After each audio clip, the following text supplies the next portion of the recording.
Hey guys, this video is about how the player reacts to the golf club itself. So that's different from how the player is moving the club. It's actually, what if this club was too long, or the club itself, or what if it's too upright or too short? One of the things, I just recently returned from a trip to Asia, and I put probably 20 female touring professionals on gears. And in every case, their wingspan was taller, wider than they were tall. Interesting, right? It's a short sample size, but nonetheless, it was kind of an interesting thing for me. So basically, if you have long arms and you're not very tall, your hands are going to be very low to the ground during the golf swing. So if I have a very long golf club and I'm short and my arms are long, I'm going to have to stand a long ways away from that ball. Okay? So if the club is too long for me, chances are I'm going to have to stand too far away from it. The problem with that is that we almost always see a lot of thrust and movement toward the ball when the player stands too far away from the ball. And very common. And again, the problem with too much thrust is it's hard to turn when we thrust, and oftentimes, we have to make these weird kind of body movements to kind of adjust for that. So I had a lot of luck by just shortening the golf club and flattening it for these girls, and then they could basically feel like they could stand a little closer to it, and they could just hit it as hard as they want. It really wouldn't overdraw. They wouldn't get these big thrusting motion into it. So that's a good example of how the golf club, how the player reacts to the club. And then we did another video earlier where how does the club react to the player? Like if I'm swaying too much, how does that club move? But there are scenarios where if the club is really poorly misfit, it's going to cause a lot of problems. So this is where the bridge between club fitting and instruction happens. The only way that we can really bridge that gap, and it's a wide gap right now, as much as we don't want to admit it, I see instructors and club fitters pulling farther apart from each other. In fact, I see a real trend in golf professionals to just say, hey, just go see the fitter, he'll take care of it. And I just, on a personal note, I think that is a very bad idea. I think that golf professionals should be very aware of everything that a club builder is doing, very aware. Because how your player is reacting to that golf club could make your job much more difficult. You might be fighting the golf club more than your player. And that just takes time, and it confuses the player, and everybody loses in that situation. So you professionals need to really understand what's going on with the golf club if you're gonna diagnose stuff correctly. But being able to get body and club is the key, or the bridge between club fitting and instruction.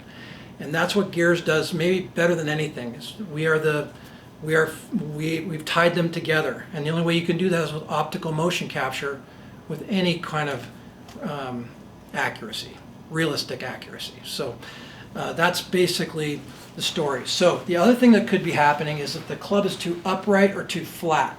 So I see this more happening on my trip to Asia. I saw this happening where almost every one of these tour professionals, the wedges were really upright, and the irons and mid irons were really upright. And so what if that makes the club very, let's call it draw bias. So let's say the club is really upright. The more upright a golf club is, the more the face is closed. So the more upright the golf club is, the player would have to do what to kind of keep it from hooking? They would either have to drag the handle to kind of delay the face closing, or they would have to raise the handle to keep it from closing. That's what our friend Mr. Fowler does here. And basically that's causing all sorts of other things. When we see the handle kind of raising like this, that's going to stall out the rotation, it's going to slow down the speed, and it's going to increase the face closure, which, even though there's a lot of players with high closure, good players, it's not optimal, because your timing then becomes so critical. However, if the club is too upright, chances are we're going to have to lean the shaft, raise the shaft, thrust to keep that ball from hooking. So that's another way that a player might react to the golf club itself if the golf club is really poorly fitted.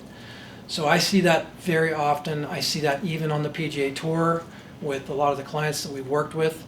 And that changes depending on the club too, whether it's a driver or a wedge. So this is something that you need to keep an eye on. So when you're using gears or when you go get on gears, you want to make sure that you look at the lie angle, face angle relationship.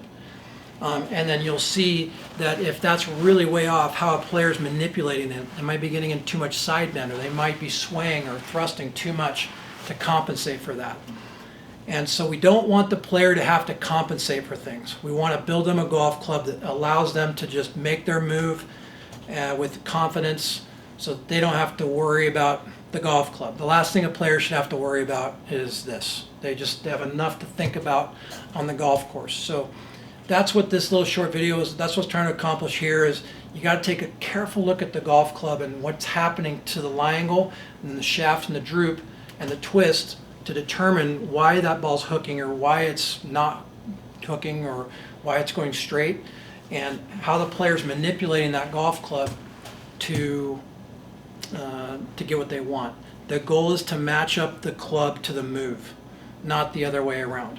We don't want to have a player to contort their body to make this club work. So let's build the club to match the shot shape that the player wants.